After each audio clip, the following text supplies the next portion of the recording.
Viongozi walio mamlakani katika kaunti ya Bungoma wametakiwa kujitokeza na kuwasaidia wananchi wa mapato ya chini katika jamii ili kujikimu kimaisha kwa kufadhili vikundi vya kina mama wanaoendeleza miradi mbalimbali. Wito huo umetolewa na baadhi ya kina mama wa muungano wa Malambisia Women Empowerment Group katika kijiji cha Siboti, eneo bunge la Bumula, baada ya kupokea shilingi milioni 1 kutoka kwa mbunge wa Kimilili Didmas Barasa, pesa ambazo zitasaidia kuinua miradi ya maendeleo katika wadi hiyo.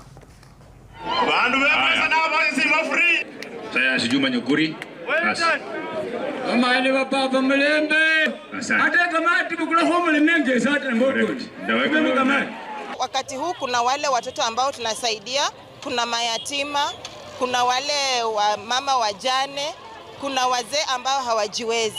Kwa hivyo kulingana na uwezo wetu inakuwa huko chini. Kwa hivyo tunaomba viongozi watusaidie, watutembelee ili watusikize kwa ground, waone tuko na maono gani, watuwezeshe tuinuke kibiashara, tuinuke kielimu na kimaisha pia.